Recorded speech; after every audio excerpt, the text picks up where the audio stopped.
The buzzword for 2022 has got to be inflation. What is inflation? What is the inflation rate? Does inflation even affect us in the Bahamas? There's no doubt inflation is on the minds of many persons in the Bahamas and around the world and is anticipated to be a hot button issue for the foreseeable future. That being the case, it makes sense for us in the Bahamas to become knowledgeable about inflation and by extension the cost of living challenges and how these global issues affect our daily lives. Hello everyone and welcome back to another episode of CFAL Talks. I am Pamela Ferguson, Vice President of Investments here at CFAL, and joining me in studio today are Lashell White, Investments Manager, and Angelo Butler, Senior Analyst here at CFAL. In today's episode, our panel will seek to answer some of the questions about inflation and its impact on our economy and finances.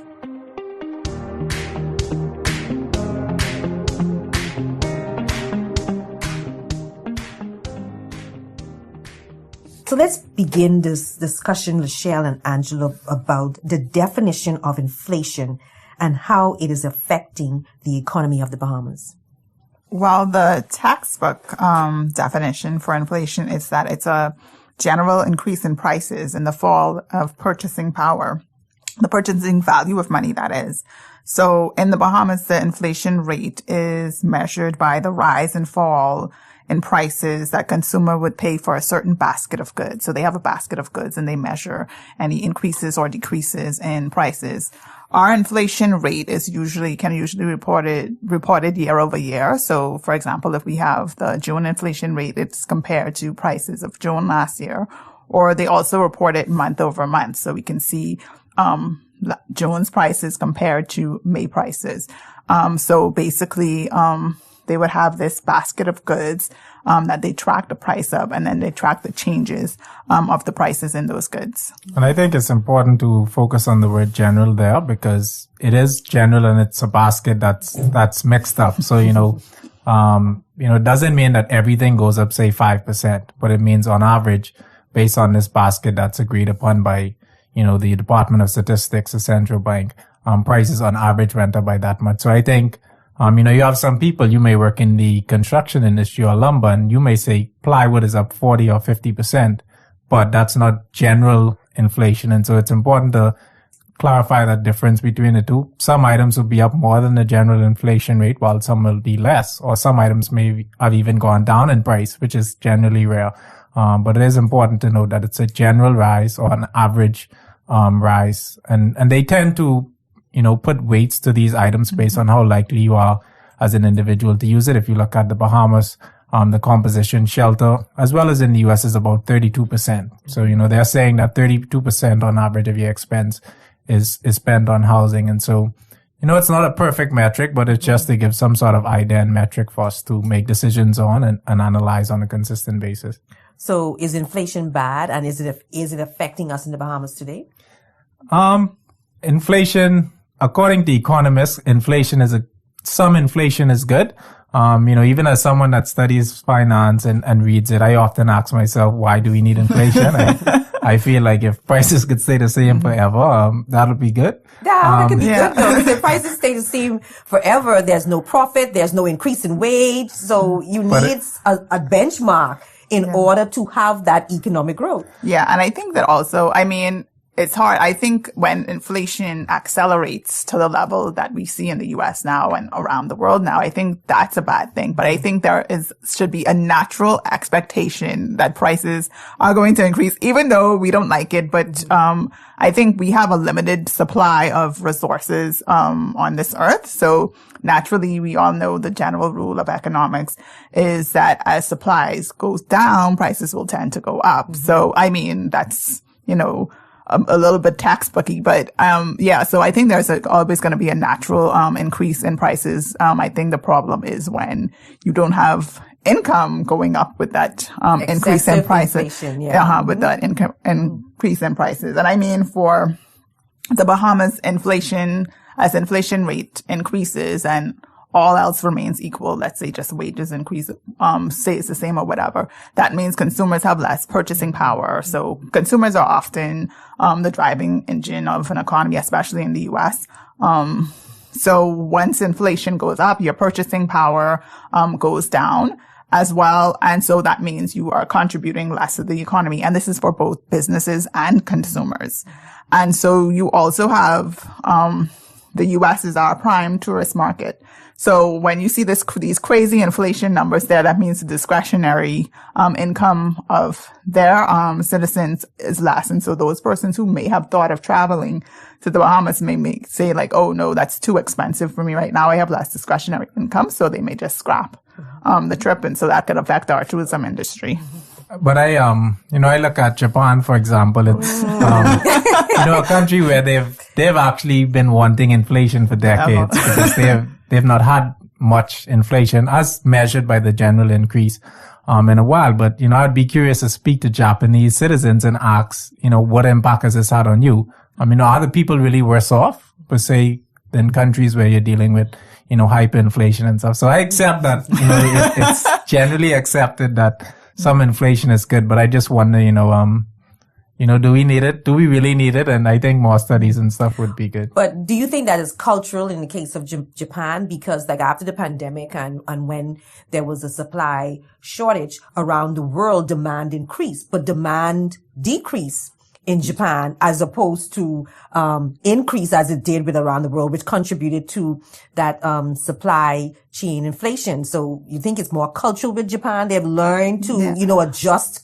easily and quickly. Yeah, I think that could be it. I think that maybe they've made such, I guess I could say, technological advances that any sort of increase in the inputs of producing goods are quickly, offset by improvements in technology to sort of improve production of these goods. So that could be it. But they've been dealing with low rates, low inflation for decades, and they always try, like Angelo say, they always like, oh, but they like what? they want some inflation because I guess, you have the central bankers with their monetary policy and their textbooks. This is the way it needs to be, and this is how we need to respond to it. But they're an interesting case.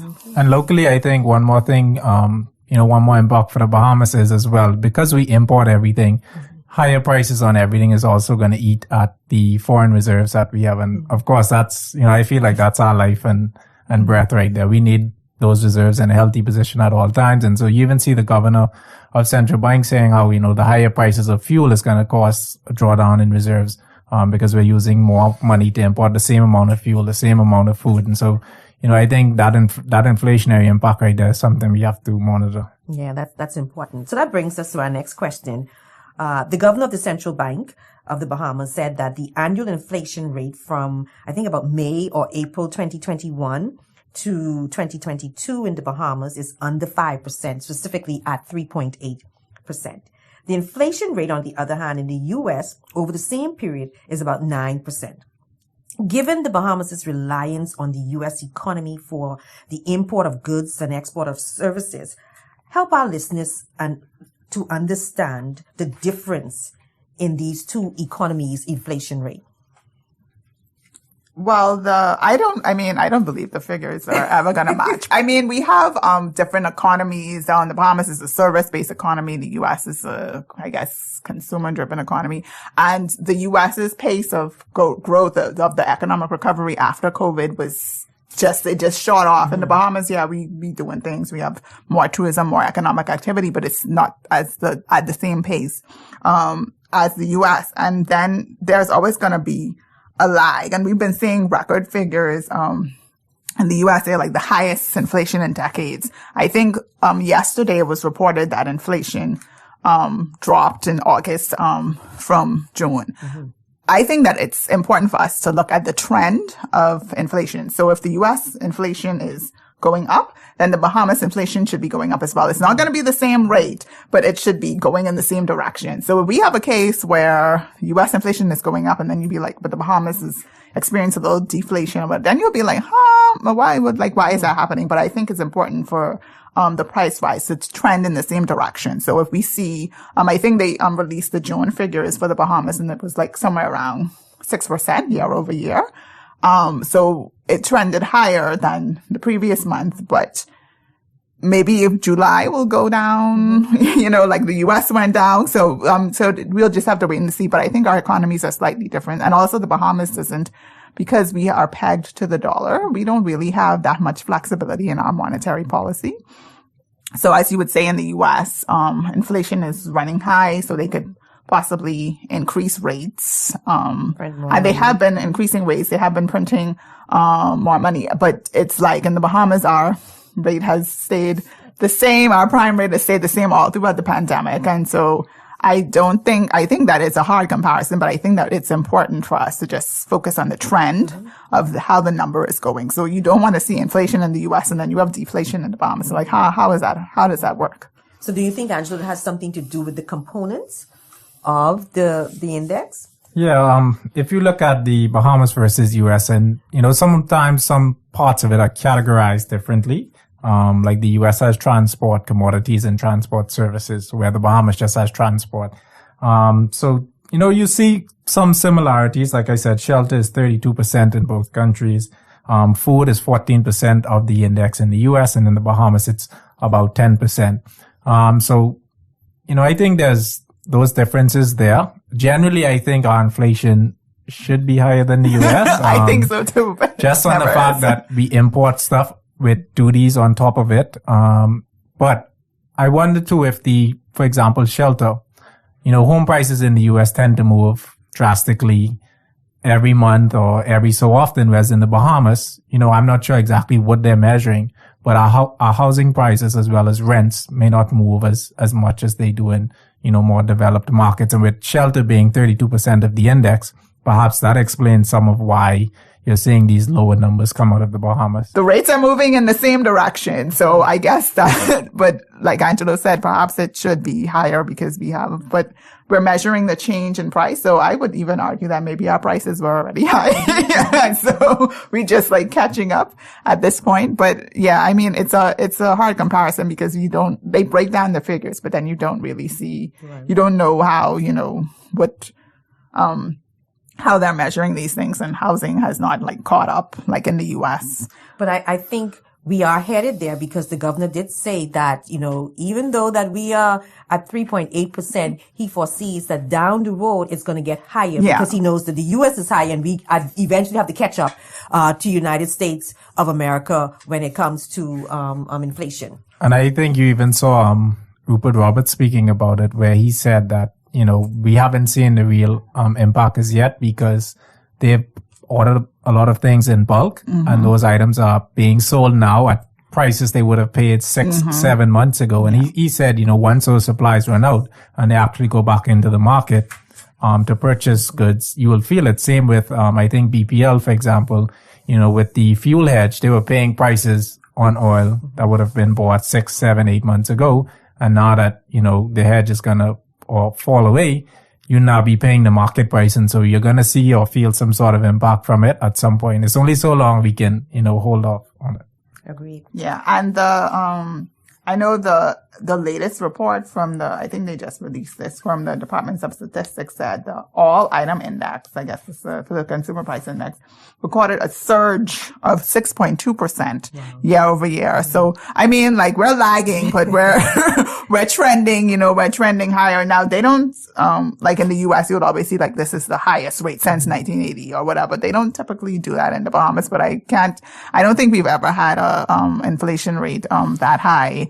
In a while. Yeah. And the 3.8 is based on April or May's number. And we are now in August. So a lot of people are feeling it, regardless of the fact that the governor's just mentioning what it was historically. We are feeling it in the midst of increased prices in our day-to-day lives.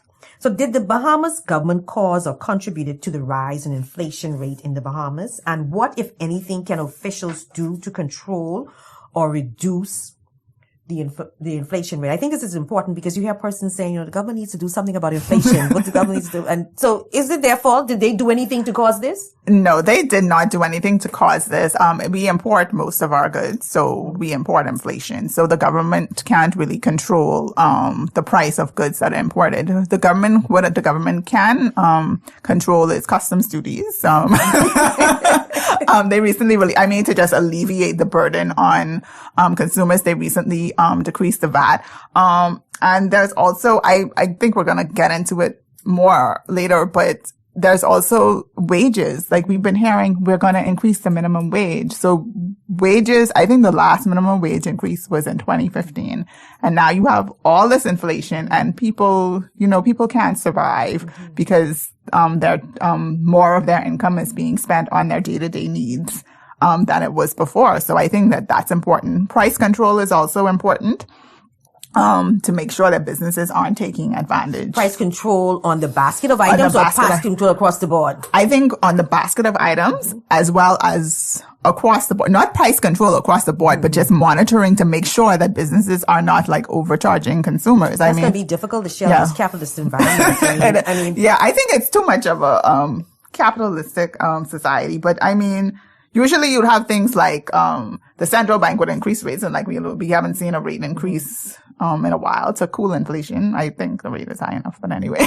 but I don't think that the government can, look to alleviate the burden more by maybe pulling back on some of those custom duties, getting serious about passing a new minimum wage bill, and then ensuring that those, like you said, they can't do it for all items, but at least those price control items that businesses, are not taking advantage of consumers by sneaking in, higher prices. And I would not say the government caused it, but at the same time, they're not innocent in it. If you charge the same rate of tax on a higher priced good, you're getting more taxes from it. And so people are paying more taxes because of the rates of the government. If you look at fuel, for example, if gas costs $5 and you add VAT onto it at 10%, that's 50 cents. If it now costs $6, then your VAT at 10% is 60 cents. And so that 10% increase is directly related to the higher tax that the government is getting. So the government is not, you're saying revenues, they're saying revenues are ahead of projections. And one of the reasons is everything is being taxed at a higher, they're getting more tax. They're getting more tax revenue. And also on the gas, they still have that, I think it's a ceiling that the companies, the margin that the companies can earn that they haven't yet even. I know they were talking about it, but I don't think that they've made any adjustments. They get an automatic $1.16, I think, tax, and they're talking plus about VAT from us. Yes. Yeah. So, and I mean, at the same time, I think one pressure that they're experiencing is they're feeling inflation as well because they're subsidizing BPL, water and sewage, Bahamas. They don't have to continue to do these subsidizing. They don't have to. That is a choice the government makes. Yeah. And that is a choice that they successive administration, they remove those organizations off the table when they come to talk about fiscal, management. And they are very important to proper fiscal management, in the country. So when we look at inflation, it eats out our disposable income. Your salary fixed and prices go up, it eats out. And so that affects our cost of living standard. And I think that's where the challenge is. And that's where government will have to assist.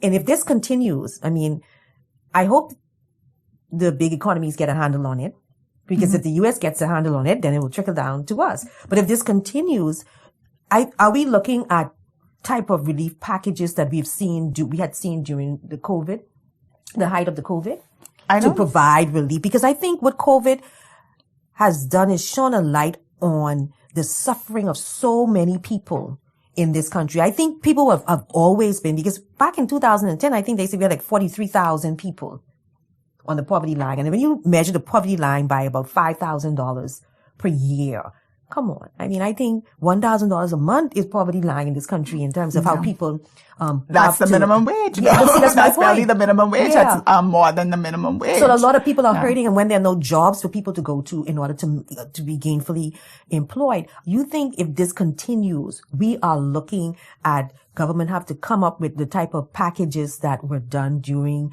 the height of the COVID pandemic? And I don't think the government has the fiscal capacity have no fiscal room. Do that. I've always said COVID is probably the worst thing that has ever happened to us, for a country dependent on tourism to shut down its tourism product for, let's just say, roughly a year. No income, you have to borrow to fill that gap, and we still have big deficits. Like, where are you going to get, funding from to really provide stimulus? And so, it's a tough situation. They say it's good to be in government, but I think this is a bad time to, because it's not a lot that you can do, but there's so much hurting and suffering around. So why does inflation happen, and what caused the current inflation crisis? Well, inflation happens like when prices increase, and usually over the past few years, we've been seeing relatively steady or low inflation. Even during the pandemic, inflation was just like the economies were at a standstill, so there was nothing really happening. But then the economy started to rebound and demand started to return, but supply has not yet caught up. And then you have Russia invading Ukraine, and so that exacerbated global supply chain issues. I know that there was we didn't really understand it, because I certainly didn't know from before like how much grain comes from Russia and Ukraine, and even the natural gas that comes from Russia that they supply to Europe. Like, I didn't know about the natural gas maybe, but the grain and everything, like how much people like the African countries rely on that grain, and even all of us. They've recently signed an agreement between Russia and Ukraine to allow the export of grain from a key Ukrainian port. So hopefully that will alleviate prices. But I think that when we came out of the pandemic, everybody just wanted to buy stuff, and, demand increase, but businesses had already, pulled back on their supply. Because demand wasn't there during the pandemic, and then it just took a while to catch up. And so you have a less supply, more demand, higher prices. And maybe the stimulus packages was a double-edged sword anyways, because, you're giving people stuff, but they cannot spend this money. And so when they are able to, they just flood the market, that demand increase, supply drop. And so you had this, inflation caused by the pandemic. And I think too, when the economies first began shutting down, the stock market took a big hit, and companies began to lose a lot of money, particularly those in tourism and energy, etc. And now that things are back, they're trying to get back those profit margins or recoup what they would have lost. And so in a lot of cases, you have companies increasing prices just because they're saying that our margins aren't high enough. And, unfortunately, it's how capitalism works. Shareholders want high profit margins, big dividends, buybacks, etc. And the only way to get that is, in some cases to continue to increase prices. So you have a lot of companies, they're just outright saying it, we're increasing our prices. And, consumers, you either buy it or not. So, that is also impacting inflation, I think. So how does inflation affect our personal finances? Well, I think it reduces your disposable income. If you make $100 a week and things used to cost $80, and now it costs $90, you just have $10 less to do, whatever else that is. So some people, find themselves having to cut back on certain things, or buy, cheaper brands, avoid certain outings, cut out outings. There's nothing you can really do about it. Inflation, I say inflation is undefeated. It's been here from centuries ago, and it's still going to be here, and it's always going to be here. So, people just find themselves adjusting and adapting and finding ways to survive, because, what else can you do? And I think people just have to also look more at investing, because savings is good. It's important to your personal financial well-being. But at the same time, you can't build wealth by saving money in a bank, because if inflation is 2% and you're getting 1% on your savings, you're still eating out your earnings with inflation. So maybe look at if you have disposable income like stocks, real estate, different type of investment that can shield you from inflation, or your earnings is much more than what the inflation rate is. And with it increasing like this, if it's now 6%, that means you need to be looking for investments that are aggressive. Yeah, and then you got to be careful too, because there are scamsters, out there too, coming at you with these really attractive and high returns on these investments that probably may not pan out. But I think you have to look at it in terms of, retirement too, because this, year maybe, hopefully it is an anomaly in the spike in prices, and we don't see this again. But I think you have to look at the average rate of inflation and set your investments so that they earn at least that much, but you want to give yourself a little wiggle room so they earn a little more. But again, like you said, you don't want to just go into these aggressive investments promising you 10%, and then at the end of the day, you lose your money. Yeah. So what advice can you give to help Bahamians fight the cost of living crisis brought on by inflation? It's rough. It's rough. But I know it's especially going to be rough for the people who are on the lower end of the income spectrum. If you, earning, like Angelo gave the example with the $100 and you used to spend $80 and now you have to spend $90, you only have that $10, wiggle room. For those persons, it's hard to say. They're probably already, living very leanly. They've cut out all the excess or whatever, but that's all you can do. You just have to cut out all of the excess and make sure that whatever basics you have to buy for your family or your dependents is covered by your income, which can be easier said than done. This is where the government comes in with things like the minimum wage and the social support and perhaps the tax breaks to help alleviate the stress on those persons. Yeah, I was gonna say the same thing. The true solution is for people to earn more money. Yes. And to reduce taxes and stuff. But, in reality, the government, to be honest, I don't think is in a position to provide much tax relief. And at the same time, the minimum wage is not going to go from $210 to $500, overnight in no matter how much we may want it or things. So, at the end of the day, you have to say those, tough things where you have to cut back and, buy cheaper brands, just do whatever it takes to survive because, we don't live in a perfect world where we can just do what needs to be done. So people find themselves adapting, surviving, and just finding a way to, get through it until hopefully inflation subsides and gets back to some sort of normal level. I agree. We don't expect minimum wage to go from $210 to $500, but I think it should move. I think more needs to be done to cause it to move. And then also persons like you both mentioned, you just have to make a deliberate effort to cut back and acknowledge. And I think this has to be with government as well as the citizenry. What you're spending, certain stuff that you may spend on when things are going good, the luxury items, you can do it, but you probably have to pull back now on these things and just watch how you're spending your money and live conservatively until we get over this hump. I know we thought that after COVID passed, and it's just like these things keep popping up and it can be very discouraging, but we have to do our best to survive this. Yeah, I think a lot of the inflation was COVID related, and I think we did think that some of it would pass, but I think the war really threw a wrench in because oil prices affect everything, and as long as oil prices stay $90 to $100 a barrel or more, it's gonna be high levels of inflation, and particularly in places like Europe where they depend on Russia, they're really gonna feel it. So it's just a wrench that was thrown in everything. And, hopefully there's some resolution soon and that, helps to bring things down. Yeah. And I think this is a time, we're going to wrap up now, but this is a time also for our government to look and to take seriously alternative sources of energy. We spend over $700 million on energy in this country, imports, and we need to cut that. And we need to make deliberate effort to cut that so that it can bring relief to our people and also take the pressure off of our reserves. Well, Angelo and Lashell, we have come to the end of another episode of CFAL Talks.